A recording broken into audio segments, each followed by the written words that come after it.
welcome to the first two speakers. Both of them are coming from ESA. So welcome Laurence Duquerroy. Sorry if I'm pronouncing it. Yeah. So Laurence is the implementation manager of the Space Systems for Safety and Security strategic program line in the Telecommunication and Integrated Application Directorate of the ESA.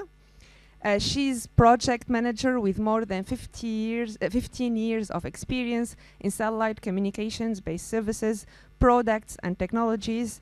She is contributing to the development of innovation SATCOM solution addressing societal challenges related to safety and security in cooperation with institutional stakeholders, users and industry.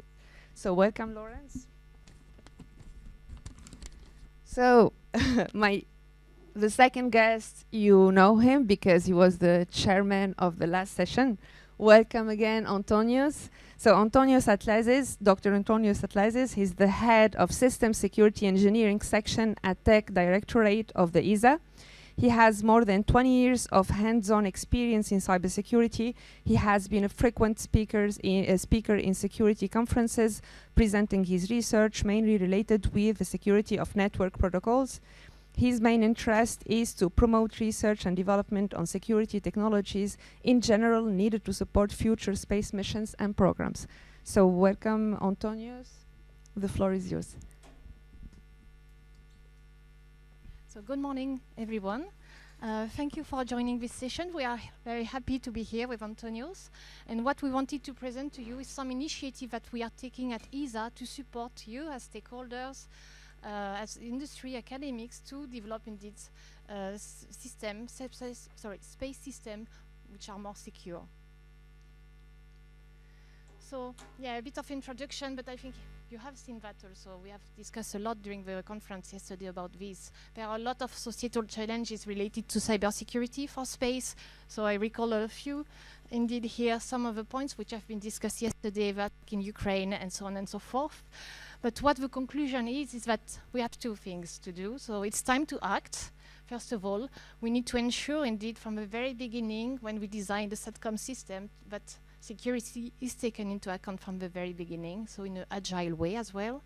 But we need also to ensure that the community developing all these SATCOM products, system technology solutions is aware about the risk and the threats from the cyber part. So indeed to ensure that the usage of cyber framework, of procedures, of tools, indeed is widely spread within the community to ensure that the systems are indeed protected. But on the other side, we can see also this in a more positive way. This is clearly an opportunity for growth, for development. So with new technologies development, new product, there is a new ecosystem as well to be built. Today, this conference is really a proof of this, that it's nice, it's really useful to put people together from different areas and to share awareness. So it's an important things to do. And also what we can do is to show and to demonstrate to the society that SATCOM system, when they are secure, properly secured, they can be really a key enabler to ensure the resilience of the society. So at ESA, we would like to work on these 2 points and to support indeed this ecosystem in Europe to develop, to work on these aspects. So the way we see at ESA how it should be done is to address all these pillars, which are very important. There is the technology pillar, on which myself I'm working on. There is the knowledge base, so raising awareness, knowing what needs to be done, the procedures to be followed when you design, when you operate the systems. There are tools as well. We are lost the...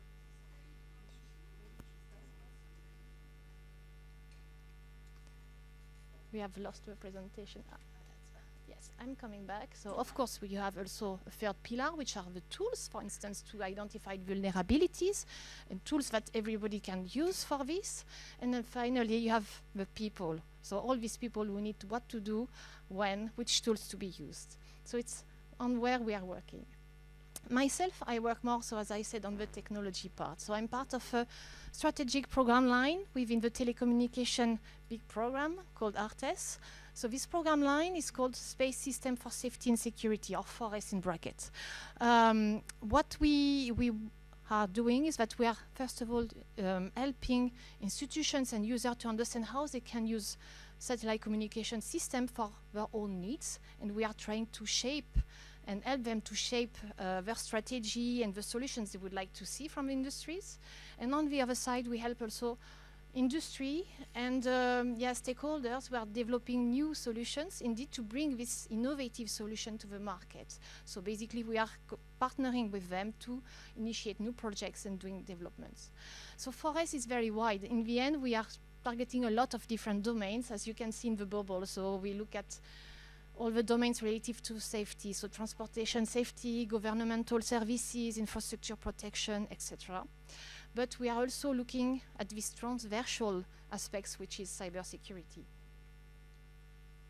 So on cybersecurity, what we want to do is, first of all, to support the development in Europe of the technologies which will be needed, or which are already needed, to indeed address the cyber threats. And they are evolving, so it should be something which should be very agile. So we need to look also a bit further in the time and identify the threats of the future. We want also to demonstrate to industry that cybersecurity is really a competitive advantage if you address it properly. So it can represent a business value, an added value for your product. And not only for governmental services, but for commercial also services. So commercial customers will also ask for cybersecurity. They would like to see that indeed your system, your product is secure. And more this will happen. So it's important to take it really now seriously. The third point is that we want to support the development of this secure SATCOM system through indeed making available or helping to contribute to the development of cyber frameworks, best practices, assessment tools, facilities, where indeed industry, even the small player, and maybe mainly the small players, will be able indeed to come and test their systems, or to have expertise, to gain expertise about which vulnerabilities could be indeed in their products, etc. And the last point is about indeed how to foster the use of satellite communication as enabler for a cyber resilient society. So one first thing is about quantum key distribution. It's something on which we work already. But also what about indeed the routing of secure data, sensitive data through satellite instead towards through the terrestrial systems network, indeed to ensure more security for this data. So it's the four things that we are trying to support in this forest strategic program line. So the way we work actually is to indeed co-finance projects with industry, or finance project with industry. So we have our own annual work plan that we publish every year. Annual actually. So it's ESA initiated activity. So it's a list of activities of ITT standards that we are initiating. The objective of these activities are basically to start the development of innovative solutions, technologies, which could be available as a product in the bit longer term, so not immediately, maybe not in the next 2 years, but a bit further. So for this year, we are covering different domains in these tenders, like post-quantum cryptography for SATCOM. We have something about trusted platform, also for small SAT, quantum key distribution, anti-jamming, etc. We have a list. And the way we work with this is that it's a kind of open competition, so open to everyone, where bidders will submit their proposal in response to a tender. So the funding level, then it's up to 100%. Of course, you should have the support from your member states on that, which is very important. And if you want to have a full list, there is a link here. You can also have our flyer at the booth, where you will have a link as well. The second opportunity that we are launching as well is a call for proposal. So you have a name here, cybersecurity as enabler for secure satellite communication and resilient application. So it's a call for proposal that we plan to open in May. In this case, the concept is a bit different. Here, we are really looking for your ideas. Basically, if you have an idea, you want to develop a product or a new technology at different stage, you are at different stage, but it's part of your business strategy, and you think indeed you are looking for funding support, but also expertise, you can come to us. Each activity, let's say each proposal is treated in did independently in a direct negotiation, as we said. And indeed, what we do is we assess a proposal. If indeed that fits with what we want to do, the business case looks good, technology-wise also that sound, we basically create a partnership with you to develop this product where you receive co-funding. So we have identified a number of topics that we would like to address. So it's about cyber secure satellite communications, about new technologies, about supply chain. So we are open to a lot of different areas. We can also offer in-orbit demonstration with our colleagues from OPSAT. So if you have an idea about a cyber security software that you would like to demonstrate on the OPSAT satellite, this is something that we can indeed do. And then, of course, the second topic is more about application. So can we use satellite communication as an enabler for a cyber resilient society? So about quantum key distribution, but also maybe cloud-based solutions. So here it's also topics on which we would like to, indeed, we would be very happy to receive a indeed proposal. So the funding level in this case is not fully funded, of course. So it's co-funded by ESA. It can go up to 75% in proportion to the development risk, so depending on the risk behind the development to be made. And of course, it's open to industry, which are indeed ESA, which are part of ESA member states, which are participating to our program. So the same, you can find the link here. The call is not yet open. It's announced already, nevertheless, and it will be open in May. So I have finished for my part, so you can find a bit more information if you want to contact us. Of course, we are always happy to get in contact with you and to discuss your new ideas. And now I'm giving the floor to Antonios. Thank you, Laurence. So we had the first pillar, the technology, which is very important, the technology you need to develop, and the Atlas Forest program. Now we'll go to the second pillar, which is the knowledge. I mean that we need to have the background in order to address the threats. I will go a bit quickly on this. Presumably you need to know the enemy, the threats. We need to know ourselves, which means we need to find the required countermeasures in order to address the threats. And in the ICT world, I'm sure that most, if not all of you, are very well aware of the MITRE ATT&CK framework, which is a knowledge base of potential attacks, techniques, sub-techniques, and countermeasures for IT systems. Of course, MITRE ATT&CK is just the last effort. There will before that the cyber kill chain, etc. So we believe that something similar is needed for space systems, and there has already been some efforts. Many of you probably are aware of Sparta from aerospace. But because we believe that this is something really, really important for space industry, we also try to develop a similar knowledge base matrix. And why is this needed? For many, many reasons. First of all, it helped us already actually to identify potential technological gaps. For instance, when you have the matrix and you try to figure out the attacks and what are the corresponding countermeasures, you may find out that some of them may not be addressed, some of the attacks may not be addressed. So one objective is to identify the gaps that someone could have. Another objective is to streamline the space mission security architecture. When you know the threats, when you know all the potential attacks and techniques, then of course, depending on the mission, you can see what is applicable in your case, and then you can check the matrix and go and find out the corresponding countermeasures.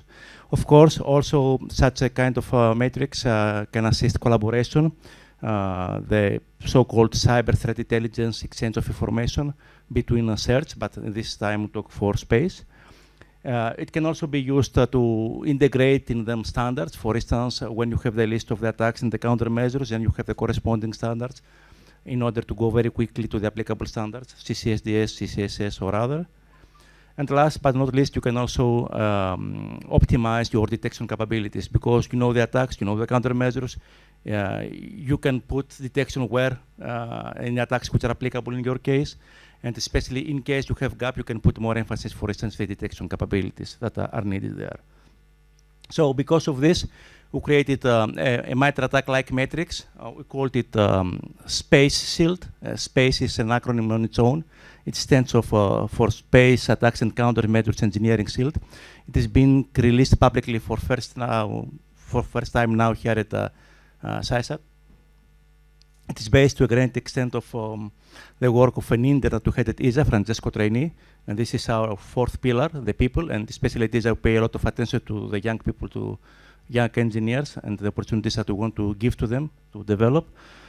So, as you can see, this follows the MITRE ATT&CK logic with the same exactly techniques, but of course everything is tailored to the space system. One clarification here, we focused a lot on the space segment, on the communication links, because this is what we believe it is unique for space systems. Of course, we also have the ground segment. The ground segment is, to some extent, I would say, quite similar to typical IT enterprises, of course, with some differences. So MITRE ATT&CK could be a bit more applicable with some tailoring, of course. But just because the main challenge was the space segment, this is why we focused on the space segment. One of the privileges we had at ESA is that all the experts were, I would say, next door to us. If we wanted to talk with an avionics engineer, we could go and meet him or her. The same for software engineers, for optical engineers, and so on and so forth. So we used, although we used as a starting point the MITRE ATT&CK, then we performed many interviews with all the experts in order to find out what is used, what is applicable, etc. So starting from these tactics and techniques in columns, then by expanding, you can see the corresponding sub-techniques, like, for instance, telecommand protocol interception, telemetry protocol interception, so on and so forth. And of course, when you click there, you see the exact description of the corresponding sub-technique. And the most important, because from our side, this is where we would like to focus. It's not really the attacks, it's really the countermeasures. You use the attacks in order to find the countermeasures. So you will see the list of the corresponding mitigations or countermeasures with text information and the references to research or mainly to standards like CCSDS protocols, etc. This framework is space-specific. So although you may find techniques which are known for the MITRE ATT&CK, like lateral movement, in the techniques you will not, or sub-techniques, you will not find the specific lateral movement techniques you will find in the MITRE ATT&CK because they are not applicable. For instance, let's say some kind of mimikatz like the techniques used to lateral movements in domain control environment. This is not applicable in space systems, but you will find some other which are. Like, for instance, compromise another partition in a time and space partitioning operating systems used in satellites, or use common avionics bus for lateral movements. And of course, again, when you click there, you find the corresponding information. I will go a bit faster because we have a lot of things to say. Another difference, I would say, of this framework is that it incorporates, not complete yet, but it goes there, incorporates the new space threats and the latest research. So, for instance, we see the new space with the large constellations and the new type of attacks which are not applicable in the past, like, for instance, by abusing inter-satellite links and the routing challenges, or potential denial of service because of these large constellations, etc., etc. All these are tried to be captured inside this framework as well. So again, this goes live for first time today. This is the website, spaceshield.esa.int. If you use now your smartphone, you can directly access it. There is also a technical note behind this. If you want to have a copy of it, please drop me an email. My mail is there. And we would like to hear back from you regarding missing techniques, sub-techniques, proposed countermeasures, other relevant standards, or some cool research that you are aware of, or potentially your research as well, in order to be incorporated in this Space Shield framework. So this was the second pillar. Now I go to the third pillar, the tools. At Tech, we have an extensive set of labs. Now I'm not talking about security only, I'm talking in general. As you can see, there are labs for about 50 different fields of expertise.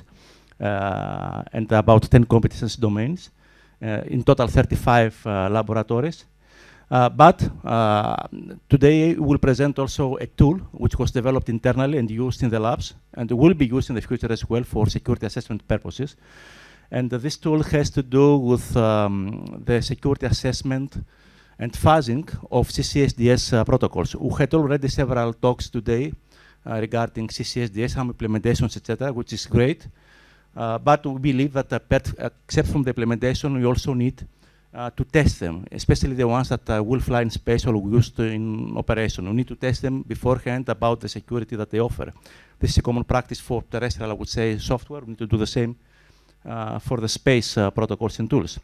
So internally, we took the initiative into starting developing this kind of tool.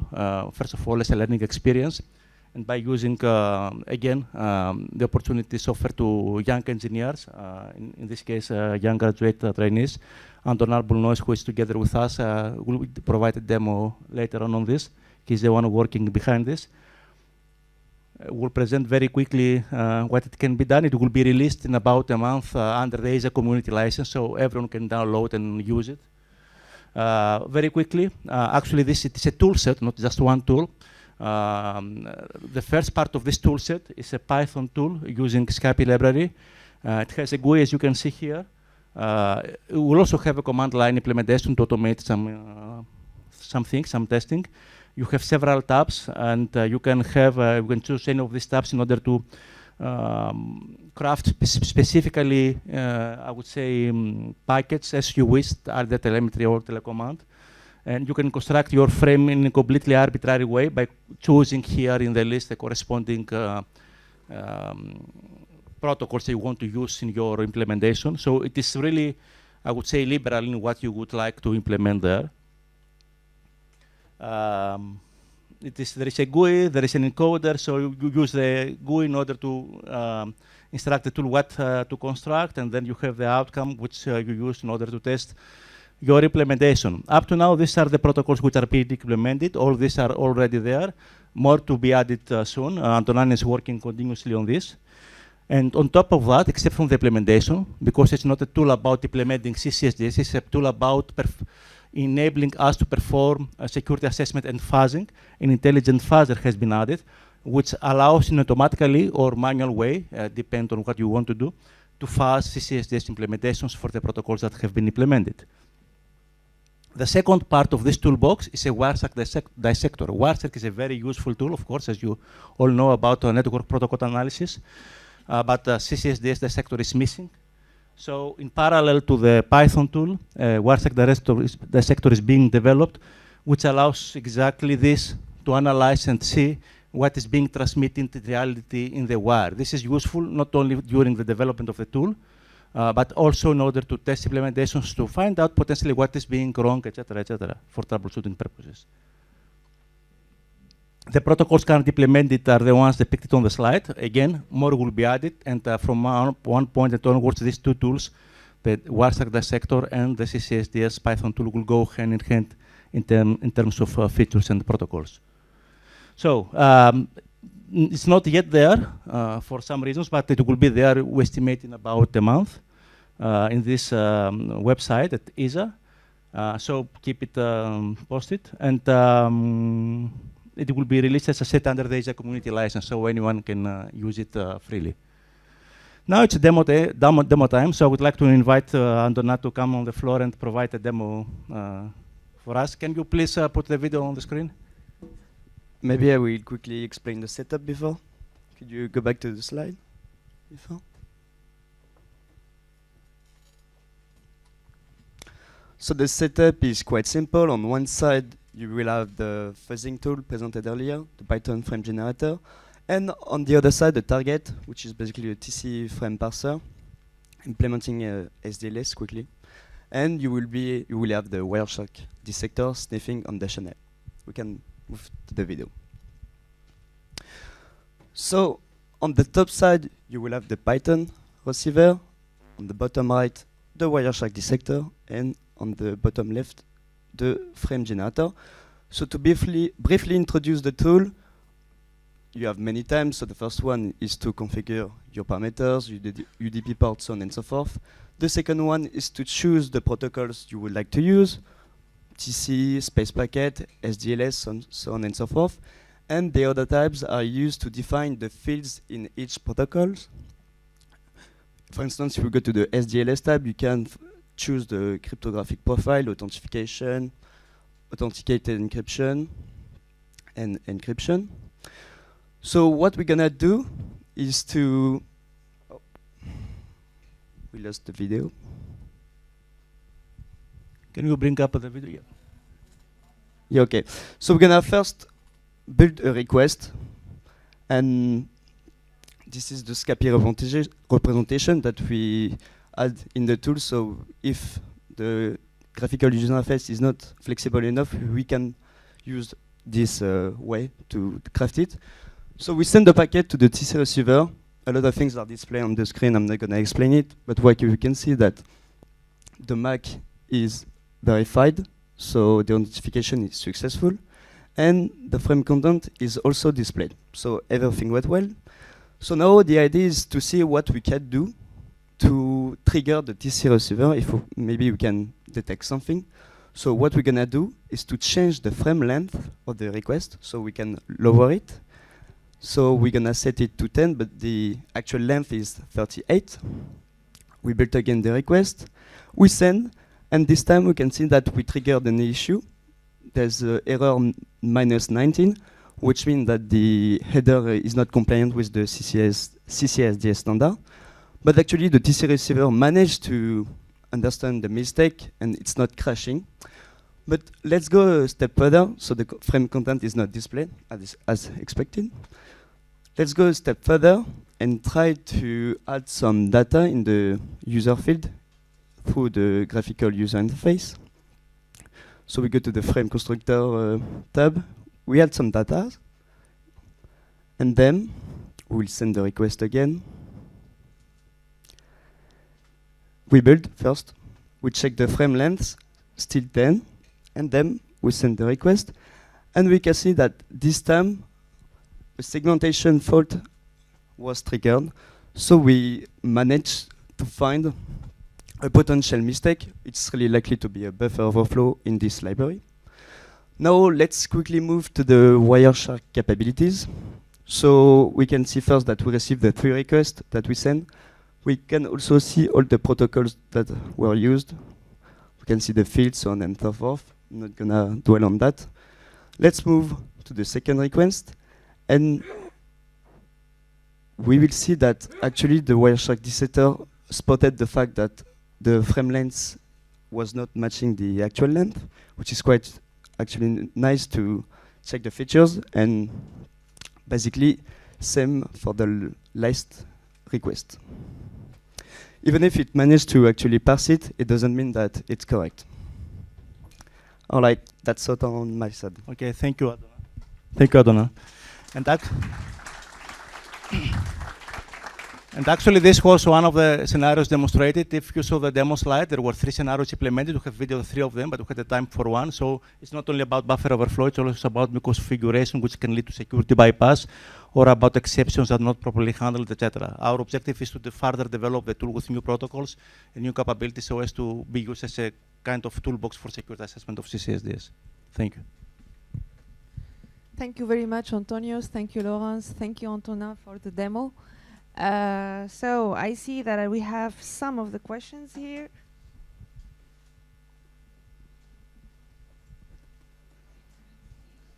So first question from Clément Leclerc. Do you have tools to fuzz TM also?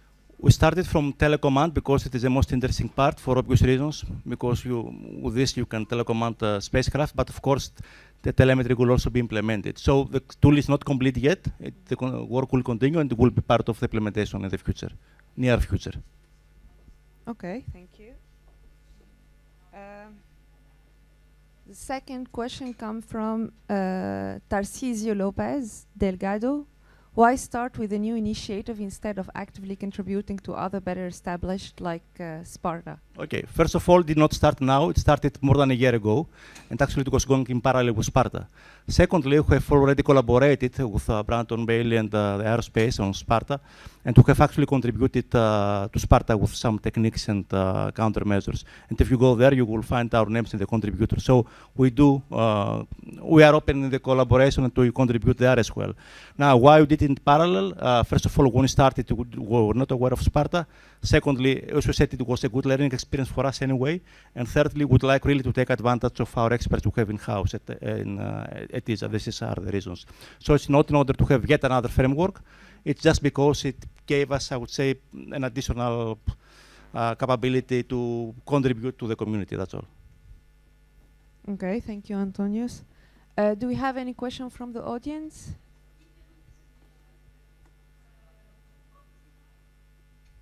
Okay, so maybe I can ask a question.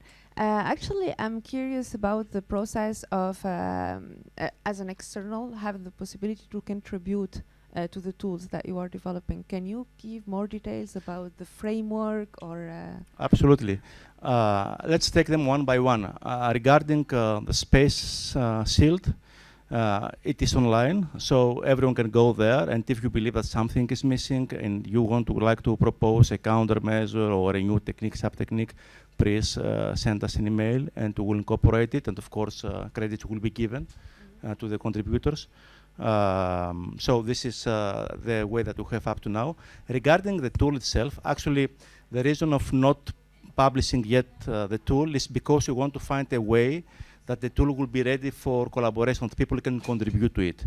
So indeed, when it will be published in a way that contribution would be possible from anyone, from the community in a GitHub, I would say, like way. Okay, thank you.